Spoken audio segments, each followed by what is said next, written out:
Lord for that. It was good to get out here on the turf. Long one, traditional Southern Miss scrimmage, baby. It's 11:10 and 32 seconds right now, so we rolled today. Held a few guys out to get them to next week. Nothing major. Y'all saw that. Like Caston will be back on Monday. Davis Dalton will be back on Monday. Just your normal nicks and bumps this time of year. But thought our guys flew around and played hard. It'll be great to watch the tape. It's going to be hard for me to single out a lot of things for y'all. I was the head coach for about 150 snaps right then.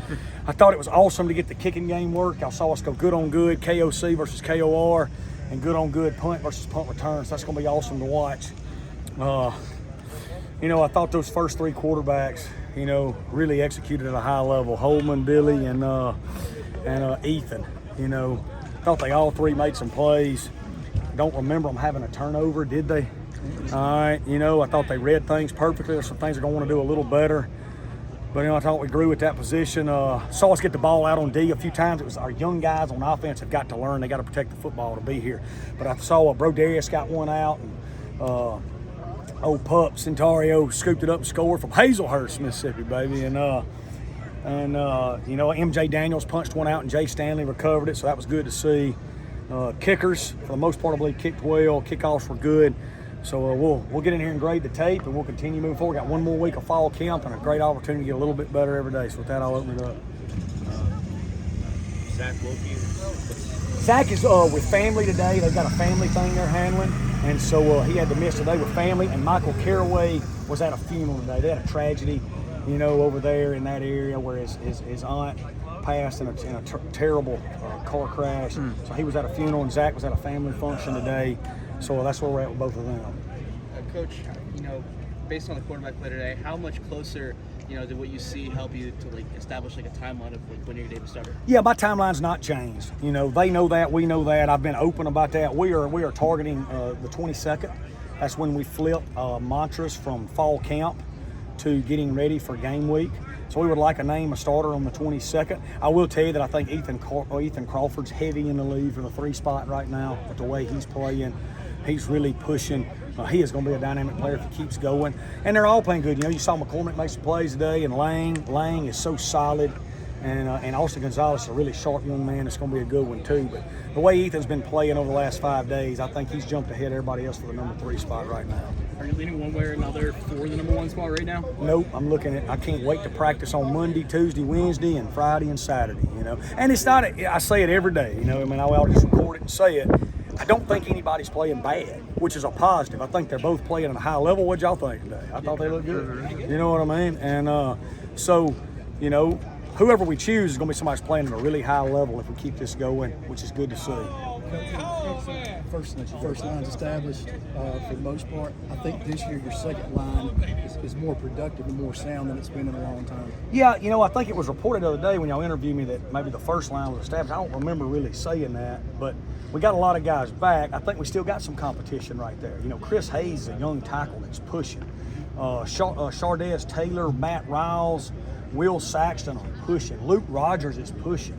We've got some competition. There is some guys that could be beat out. Jerquan Scott ain't going to get beat out. I can tell you that. He's going to start.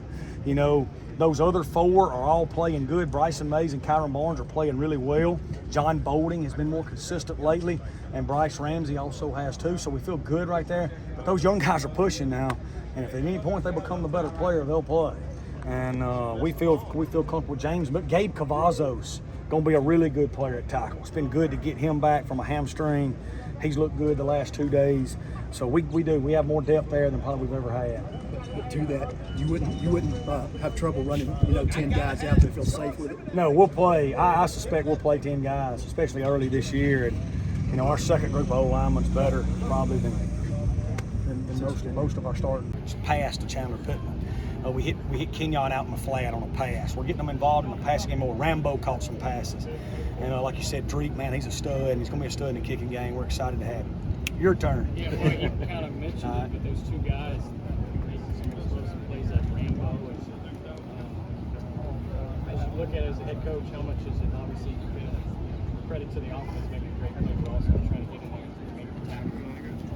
Yeah, I thought our hybrid guys made a lot of people miss today, and Cole Cavallo's got to be included in that too, right? You saw us getting the ball to him. The first guy never tackled him, so they are extremely hard to tackle. I thought there was times we tackled really well on defense. I thought there was times we could have had a better approach to tackling. It's something we work every day, and we're getting better at it, particularly with our young guys. And we'll keep working on. But our hybrid kids and when I say hybrid, I'm talking about our guys that can line up in the box and out of the box. So we're talking about Cole Cavallo, Avery White, Chandler Pittman, Rambo, and even now those running backs have progressed to where they're doing it, Frank and Kenyon and Drake. And so it allows us to be multiple and look like an NFL offense and hide formations, and they're doing a good job with it. I thought Kenyon made some great cuts. When he saw the hole, he would cut right into the hole a few times. Just talk about his day-to-day. Yeah, I mean, I agree. You know, like I just said, all those guys I thought really showed up and played well. It's going to be interesting to watch the tape. We're in a spot right there where you can't go wrong either, no matter who's in. You know, we didn't play Frank a whole lot. Obviously, everybody knows why. You know, there's a difference in sharpening a blade and making a blade, right? When you sharpen a blade, you just boom, you're good. Blade's back sharp. But when you got a piece of steel, you got to grind that thing down. With some of our younger backs that hadn't played, we're creating a blade. Frank is a blade, so we just got to keep him sharp. He's well known. We got to make sure he gets enough reps to stay sharp and keep going with him. How encouraged are you by the offensive performance today? Well, you know, like I want to watch the tape. But obviously we're functioning at a level, you know, like we wanted to function, like we functioned in our past at other places, like we've not functioned at any moment in time here because of a lot of reasons, you know, and but we've recruited well, we've developed well, and our kids have bought in. We got good players now, and you know, our players can run our offense, and they feel good with it, and I think we got a chance. On the other side of the ball, real quick, just Dylan Lawrence and MJ Daniels, those two, can you just give me your thoughts on what they did today and what they've done throughout camp? Yeah, so it's going to be hard for me to speak specifically on today because I haven't watched the tape yet, but through camp, Dylan's been one of the better players on our football team. He is a big-time collision player. He loves to hit. All right, he can cover tons of ground and take away space on the back end. We're working on wrapping up, and he's getting better at it, but he's awesome. He is a phenomenal human being. Like, he makes my day better every day, the way he impacts. He's older, the way he talks. And then MJ's coming along. MJ's as talented as anybody we got. You know, he's really young. You know, he played in one snap of the 5th game at Ole Miss and lost a year, which is a terrible thing for a kid to have to go through. So he really is still a young kid. It's just his 3rd year. He's coming on. He's getting more dog in him. He's taking to Coach Wilson's coaching. He got a ball out today, and he's going to be a good player before he leaves here. Coach, I know you've broken that a lot, but which position group would you feel like kind of won the day if there was one? Oh, man, that's going to be hard for me. Yeah, you know what I mean? I'm the head coach, and I'm watching everything. And I thought our field goal team was good. You know what I mean? I thought that was good. I mean, we had plays offensively that were good. We had plays defensively that were good. I'm not we'll watch the tape, and I'll get more specific, but Southern Miss won today. We didn't have anybody get hurt. We executed, and we're moving forward. Anything else? Appreciate you guys. All right, Dylan, just going out today, how would you grade your performance? I feel like I did pretty good. Defensive side, we had a couple mistakes, most definitely, but I think I did pretty good. I just asked MJ the same question, but playing from the coast, just how much pride do you have coming from the coast and now coming here to Hattiesburg? I take a lot of pride in that. I treat this school just like it's home, so you feel me, home is home, and I try to put everything I got into it. I also asked MJ what it was like playing with you, so I'll ask you the same question. He said that you guys have been looking forward to this since middle and high school. Yeah, I'm gonna speak on that. We definitely have. It's like a dream come true. As a kid, you dream to play with your homeboys or cousins or family. At the next level. So being able to do that is great, beyond awesome.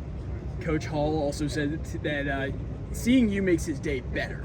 Do you pride yourself in being the person you are off the field as you do as the player on the field? I definitely pride myself in that. I like to smile, show my little pretty little teeth all the time, make sure everybody has a nice smile around me. So, just bringing that great energy, you know what I'm saying, have everybody else up, you're going to have a great day. You've been described with a new nickname that I haven't heard as the Avatar. Like, do you take pride in that nickname, or is it more just kind of a laughing thing?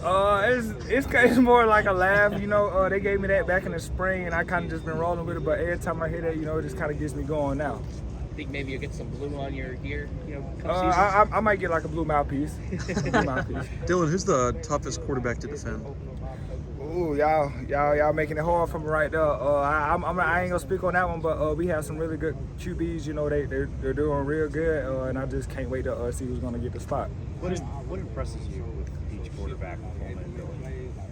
Holman, both of them has a really strong arm. We be trying to disguise a lot of looks, and they both do a lot of good and looking us off. Trying to get their reads and everything. So, yeah, I say both of them are hell of a good. Dylan, I do want to get some insight just today. In what ways did the offense challenge you guys as a group? They ran a little tempo. Try to get us moving fast and stuff like that. Defense, we just got to be better. Get the call, get lined up, and execute. Who's the toughest wide receiver to defend against? Toughest receiver, I would have to say right now, like at this point, I had to say Cass, but he's out. Cass, and he's out though. I'll say playing in this heat, obviously you're used to it, but what's that like out there? I ain't lying, man. It felt like 120 out there today, man. But we made it do what it do. We had a great practice, and just try to stack days, man. Thanks, Dylan. Yeah, thank you. Appreciate it. Push the ball out. Just how would you grade your day?